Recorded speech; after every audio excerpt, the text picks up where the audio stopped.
Welcome to tonight's live. I'm back again, showing up. That is what I said that I would do. I said that I would show up, not just stay behind the scenes and try to just promote a product, but I told you I would show up. And that is what I am doing. I am showing up as I'm still working and building and growing. I'm still choosing to show up because that's what we do. We do that for our audience. We do that for the people that we want to grow. We show up. So I am here showing up. I was very tired today. I was very tired. I didn't know if I was going to come on tonight. But I said I promised my audience that I would show up and be here in case they ever had any questions about anything. I'm working on some things. I wrote a book a few months ago when I dived into the digital marketing world. I wrote a book called The Fatherless Girl, and really it talked about my testimony. I'm trying to pull something up because I need to see something. But The Fatherless Girl, it talked about my testimony, and it talked about just truly overcoming and walking in true forgiveness. And at the time, I really did not know why I was being pressed to write that book. My husband had been telling me for many, many years, you need to share your testimony. You need to put that in a book. So many people, have stories of, just traumas and different things that they have gone through.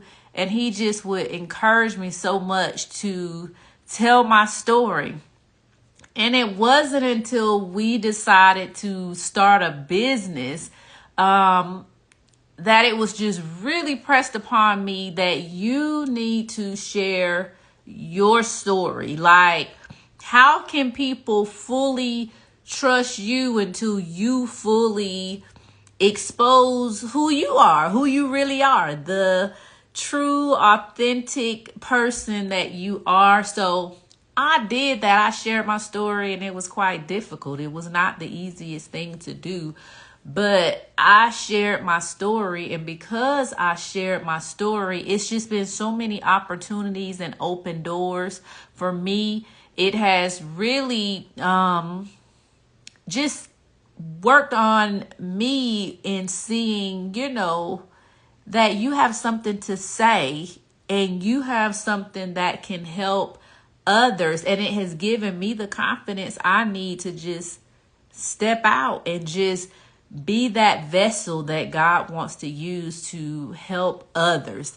So as I was thinking about tonight, I'm like, I can talk about the Teachers Profit Lab. I post all the time about Teachers Profit Lab. It's a product that I created because I wanted to help teachers. That's why I created it. I'm like, how can I help teachers so they can have a digital product that they can learn and earn at the same time, but that wouldn't break the bank, but still would be beneficial to them and help their pockets. So that's why I created Teachers Profit Lab. And it's available for teachers. So I'm like, I could talk about that. I'm like, I could talk about the scholarship that we're still waiting. It's going to get onto a platform. And once it gets onto a platform, it's going to boom. I was trying to give the first scholarship out before it really starts booming once I enter it onto this bigger platform. But it's like people don't want free money, but I guess people don't know if I'm legit or not. So, but it is legit. It's a scholarship that we're trying to do quarterly. But I'm like, I could talk about that. But they see content that's posted, pinned on my website that talks about the scholarship. So they can go talk about that. But what came to me when I was thinking about, man, what can I talk about? What came was the ebook that I wrote about, that I shared with the world. The comparison syndrome curse, because really it's a curse. And it truly is the ultimate dream killer. So that is something that came to me to just talk through with some of you all that are in this world of digital marketing. You're trying to find your way. You're trying to find your fit.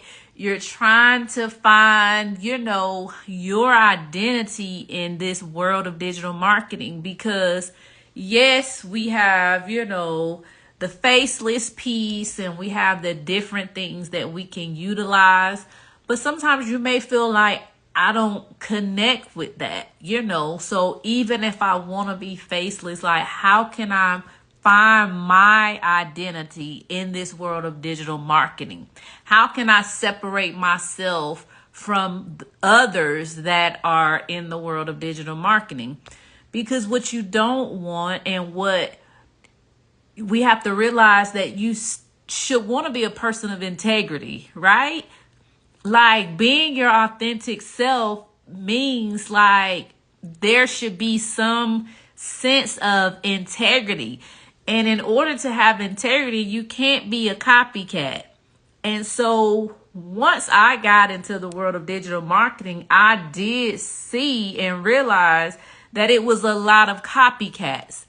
And I had to tell myself, I'm trying to learn. So yes, I have to follow different people, and I'm trying to learn different strategies, and I'm trying to really understand the world of digital marketing and how you do different things. But I did not want to turn into a copycat.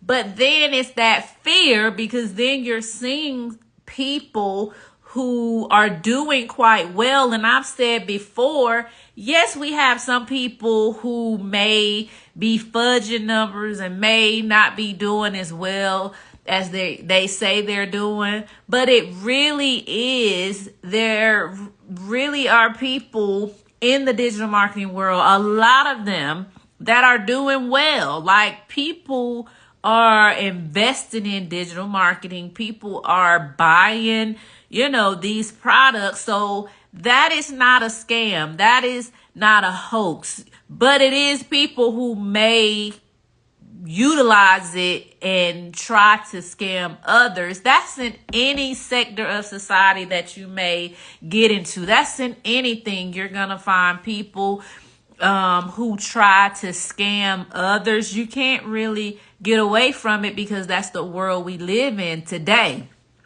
But people are genuinely, truthfully out in these streets making money from digital marketing products.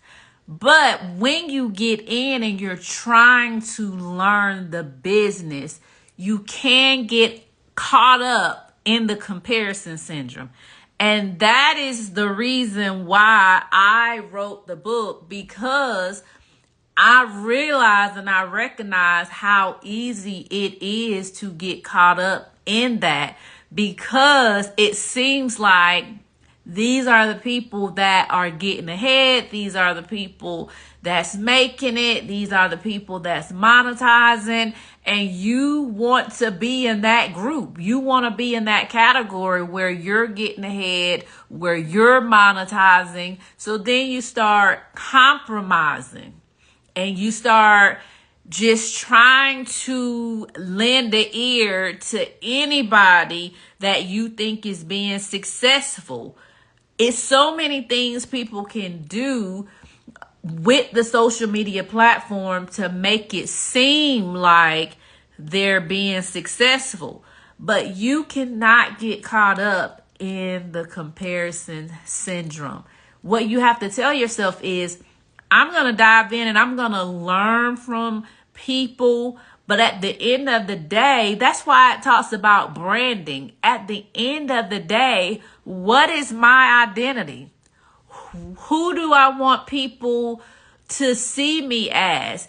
Even if I'm faceless, what represents me? when people read my captions, when people see what I'm posting, with B-rolls or with call to actions or whatever, what is that brand? What message am I giving people? Am I leaving behind so that when people see it again, they'll know, hey, that's Side Hustle Teacher. That's what she represents. If you go through my page, you're not going to see anything with cursing or anything. It may be some beats that I like, but guess what? I might take those beats, the instrumental. But if it's too foul, I don't even want to be connected to it, because that's a part of my integrity and me staying true to myself, that I'm saying I'm a God-fearing woman, I'm a kingdom-minded woman, and I want to represent Christ in everything I do. So that is in my content, that is in my music, that is in what I say. Like I mentioned, I listened to a business guru who was making millions and millions of dollars. People follow him and they listen to him. And when I heard him say this, I'm like, he is telling the truth. Like he was saying, when you are a business person, you don't have to be foul and use curse words and all that. Like when you have words to say, you don't have to use filler words, which is what I call cuss words. You don't have to use filler words because you are a business person. So what is representing your brand? So I immediately shut down when people are, doing business and they just are foul. Cause I'm like, you don't even have to be like that. We're in business. But if that's your brand, guess what? That's your brand. And I know that's something that doesn't represent me. So I'm not even gonna stick around long enough to try to, see what you have going on. So comparison syndrome takes you away from being your unique self, from being your creative self, because you're so dependent upon trying to look like everybody else, trying to sound like everybody else, until you lose yourself. So people say all the time, man, I'm so burnt out. I'm burnt out. I'm burnt out. And you have to say to yourself, are you burnt out because you're working so hard trying to be somebody else? Let me say that again. Are you burnt out because you're working so hard trying to be somebody else? When we're not our authentic self, it takes work to try to be somebody who we're not. That takes a lot of energy. But when you come on and you're authentic, like right now, I'm my natural self talking to you about my beliefs. So I don't have to try to figure out in my mind, oh my gosh, like, would that person say that? Or would that person like this post because I said that? Like, you don't have to worry about that when you are being your authentic self. When you are in business and you run a business with integrity, you can't be stopped. So that is the biggest thing you need to consider. You need to break down any stronghold that has to do with comparison syndrome, any thought process, any mindset or limiting belief that has anything to do with the comparison syndrome, because you are not going to get ahead if you're stuck in the comparison syndrome. Like, you may get somewhere, but not for long. You may get somewhere, but it's not going to be long lasting.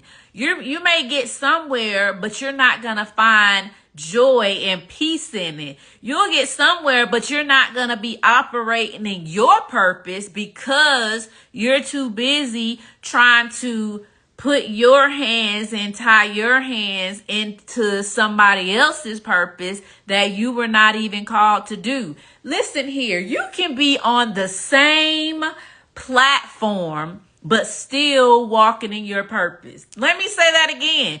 You can be on the same platform with other people but still walking in your purpose. Just because you're on the same platform doesn't mean you have to have the same purpose as other people. So you have to say, Lord, what is my purpose? Show me what it is you would have me to do, even if I'm on the same platform as at Side Hustle. It does not matter. I have my purpose that I need to accomplish, that he's going to hold me accountable for.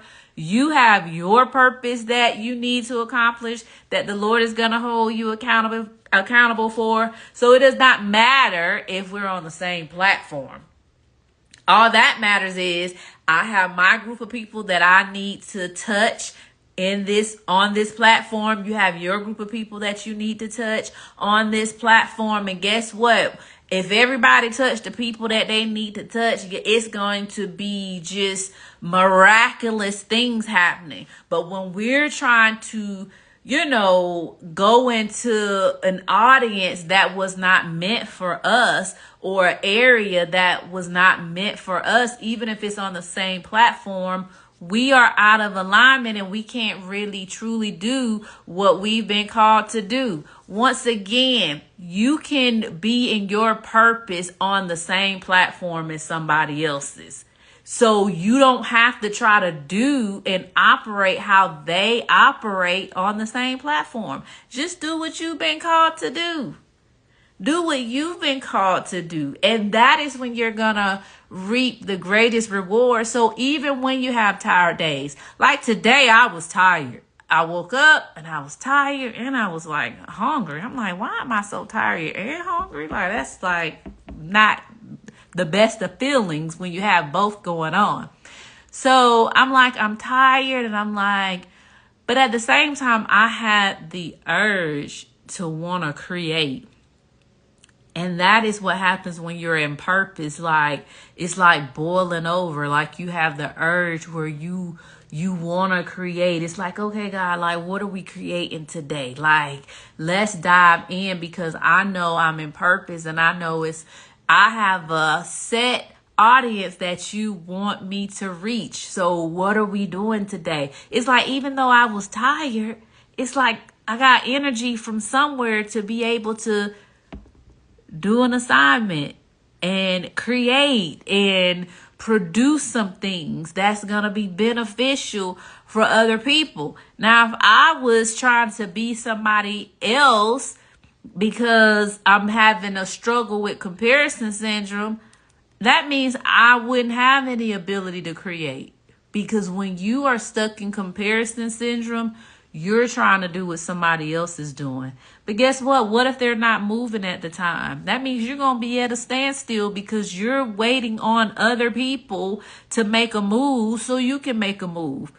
That is not how life's supposed to be. When you're in purpose, you're making moves because you already know what your purpose is, what your calling is. You know what your skill set is. So you're going to be making moves whenever you get an opportunity to make moves. So even if somebody else is not making moves in their purpose, even if y'all on the same platform, it does not matter, because you know what you've been called to do, so you can make those moves. But when you're in comparison syndrome, you're sitting on the sideline waiting for that person that you are so stuck and fixated on to make a move so that you can feel like, okay, now I can move.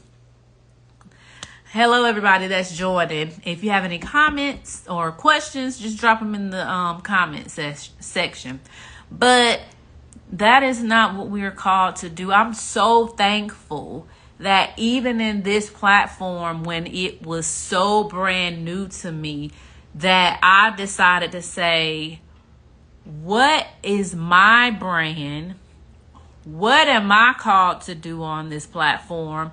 What audience am I called to reach on this platform? What will my language be on this platform? What will people know me by? What do I choose to be represented as on this platform, so that when people see me, it's not like, oh, this is another one of those people. You can even be learning, utilizing the same product, but learn how to create your own brand so that you can separate yourself and be your own unique person. But what happens is people invest in a product, but they don't do it to learn. They just do it to just turn around and try to quickly resell, turn around and quickly resell. So they haven't even began to try to create their own identity within this platform. So then you do have a platform where everybody's looking the same. And if you don't know how to be able to separate yourself and be okay with not looking the same as others, even though they may be saying, man, I'm doing so well. If you're not true to yourself, if you're not true to representing and showing people who you really are, I'm telling you, this platform will take you under quickly. It will take you under quickly, because what it means is that you are allowing the opinions of others, or the way other people, present their stuff, define who you are. How do you grow like that if you're stuck behind others? It's hard to grow. Like I've said, that even the product that I invested in, if people would have listened and learned from that person, she would say over and over again, yes, you can resell this product, but I highly encourage you to, invest the time in creating your own digital product. Like she would say that over and over, and that stuck with me. I'm like, you're exactly right, because I know my audience. I know my niche through and through. I know what I want to help people accomplish. So I can't successfully promote that if it's not mine. And that was difficult for me. But some people can just push other people's product. But in the long term, how is that going to help you? So I want you to ask yourself, am I being reserved and fearful with creating my own product because I'm stuck in the comparison syndrome and I don't know how people will receive me? I don't want to start from scratch. I'm fearful of the unknown. It is so great to be able to come and promote a product that I know that the Lord dropped in my spirit to create.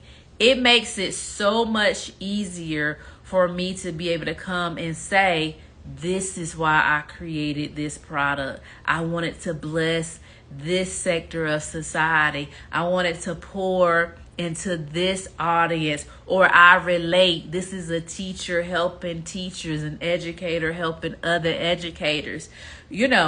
I myself, am outside of the classroom, but I'm still teaching. I'm still in education, helping other educators. Like I'm still serving and helping kids, even in the assignment I have now in education. Because once a teacher, you're always a teacher. And I still have the same rules, regulations, heartaches, low pay, underpaid, overworked, undervalued. Still have the same thing going on. That's why you often hear me say, yes, I may say teachers, but I'm talking to all educators that are in the education sector of society, because we're still all experiencing it together. My husband is an administrator and he still experiences being overwhelmed, burnt out, like people not really taking charge and even helping. We get on administrators all the time, because I know I do. But at the end of the day, they have rules that they have to abide by. They have people over them that they're looking for answers from. Like, come on, district, are you gonna help my school? Then the district is like, all right, state, are you gonna help? So it's like so many people that have to seek and look to other people to help. But I'm like, what if we just said, let's stop looking for other people to help us and let's help ourselves? That's one of the reasons I created my own business. I said, I'm tired of trying to wait on somebody else to come save me, somebody else to come help me. How can I help myself? What can I do to help myself so I don't have to depend on others, my everyday job, to get me and lead me to financial freedom? That I don't have to depend on my everyday job to go on a family vacation where I don't have to worry about money, or to just go bless the kingdom of God without having to worry about money. So that is why I started it. Like, come on. And then once I started it, it's like, okay, I know what it has done for me. I've been able to reignite my passion, from being burnt out. Now I'm working in passion outside of the four walls of the school building. I want to help other people reignite their passion as well, because you have the skill set to do it. But sometimes we don't know what we carry because we don't have people that have pulled that out. So we don't really know what we carry. But if it's somebody there that can help pull out that skill set because they took the leap of faith to dive into products, to, learn to invest, dive into coaching, because I still have a coach, to learn and to invest. I said to myself, and I wrote it down, it was something that was just so powerful to me when I was talking to my own coach. Like, coaching is a learned skill. Like, what happens is coaches have coaches. I'm going to say that again. Coaches have coaches, because we should always be in the mindset where there's always learning. Like, we are forever learning. As long as you're here on this earth, you're forever learning. So you want somebody that can coach you and keep you forever learning. So as you grow, as you expand, you want to keep coaches around so they can continue to take you to higher and higher levels. Okay. Learning never ends. And that is the piece that I think people have a difficult time with, that learning never ends. Do you also know what never ends? Investing in yourself never ends. Like, you're gonna always have to invest in yourself. Like, that's never ending. Like, people think that you can get to a point where you've arrived and you don't have to invest in yourself. Even millionaires, billionaires still invest in themselves, invest in other people that can help them maintain their money. They don't just get to be a billionaire and say, you know what? I'm not going to do any more investing. I have all the money I need. They can't do that because money comes and goes. So you have to make sure that you continuously have your money working for you. And things don't last forever. So sometimes you have to invest in other things. So no matter how high you go, how wealthy you are in life, you're always gonna need to invest. And that is the most scariest part for people. That is the scariest part for people when it comes to business, because it's a fear of investing, because they don't know who to trust.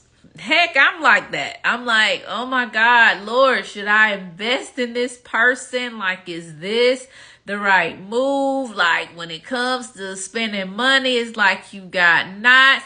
Now, sometimes I'm at my wit's end and I'm like, I just got to dive in. I got to make a decision because what I'm doing is not working.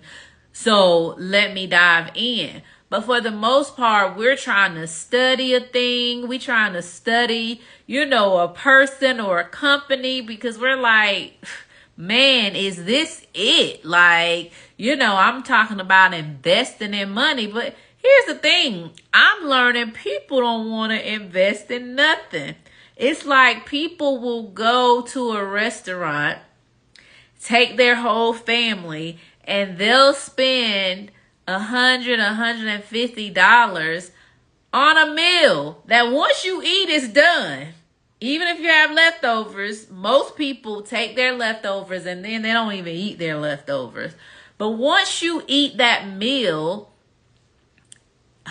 gone. And so is your money, but you have nothing left. Nothing is lasting with that meal and that $150 that you spent, but yet and still you don't want to invest in learning that's lasting. Do y'all understand that? Learning is lasting and it keeps building and building and building and building. But for some reason, people will rather invest in a meal that's gone in an hour or shorter than learning that can be long lasting. Learning is long lasting. And sometimes you start smaller so you can learn and then you can continue to build from that. But people just have a hard time. They let fear get in the way in their investing and learning. In order to be successful, you have to invest in learning. If it's somebody you're considering, it's okay to study them, to gauge like, man, is this somebody that I can trust, that I want to work with? But you can't say you want to get to a certain level and you don't want to invest in your learning. I'm going to say that again. You can't say you want to get to a certain level and you don't want to invest in your learning. Like, you have to be willing to invest in your learning. And sometimes those investments are scary. Like, I get it. Some of those investments are scary when, they're big investments. I've been there. I made an investment of $10,000 and it was scary. It was scary, but it's the best investment that I've made in my life. Do you know that even when you're doing tithe and offering, you're investing? You're investing in the kingdom of God, knowing that if you invest and do what the Bible says, bring your tithes and offering into the storehouse, that he will open up the windows of heaven and pour out blessings that you won't even be able to receive. So life is about investments. It's no way for you to live a life without investment. Even every day, if you're going to work, guess what you're doing? You're giving investment because you're investing your time with the hope that you're going to reap a harvest in the form of a paycheck. Even though most people, like I said on the last live, payday is transfer day because you reap that paycheck only to transfer it away and give it away to bills, to people you owe. But if we get in the mindset of viewing investment as a positive thing, of learning and growing in order to produce good fruit, your whole mindset will change. You'll be sitting there and be saying to yourself, man, what can I invest in today? What can I invest in today? I saw somebody on Thread say, I'm going to invest today. I have $600 and I'm just going to invest in some products today. I'm like, okay, honey, do your thing. And by the way, here's my link. Invest in my product. But we have to live a life of what can I invest in today? When you hold on to things, you can't receive. Simple as that. When you hold on to things, you're not opening yourself up to be able to receive. So if you're saying to yourself, man, why am I not receiving a harvest? Like, why am I not receiving this? Why am I not receiving that? You need to examine yourself and say, am I holding on to things too tightly? Am I releasing? Am I investing? What am I doing? What am I giving away that's going to bring back a harvest? Once again, what are you giving away that's going to bring back a harvest? And that's how we should be living our life. What am I giving away so I can bring back a harvest? Because in order to receive a harvest, you have to sow a seed, right?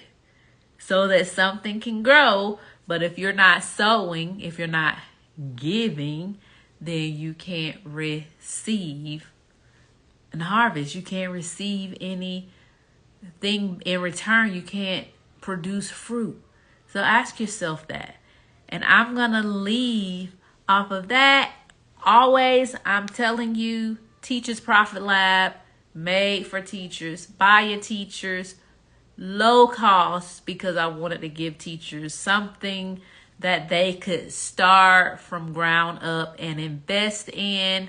Also, scholarship offer, free. It's about to go on to a big platform. I was trying to give a scholarship away before it hit the big platform, but it's about to go on a big platform. So more and more people are going to be afforded that opportunity. Also, if you're like, man, I just need somebody to talk me through some things, some limiting beliefs that I have. Like, I just need somebody to talk through some things. I offer a free strategy call just to see what are some things that are hindering you, that's blocking you from stepping out and getting where it is you need to get to, starting and, fulfilling that purpose. Like, what are those blocks? Free call. You can comment free right now even, and you can get a link to book a free call. So always wishing everyone the best and many blessings, and encouraging you all to step out, start that business. Remember, W-2 alone won't get you where you want to be. So take the risk. Risks are okay. Take the risk and start that business. And remember that Side Hustle Teacher is here to help you along the way. All right. Have a good night. Bye.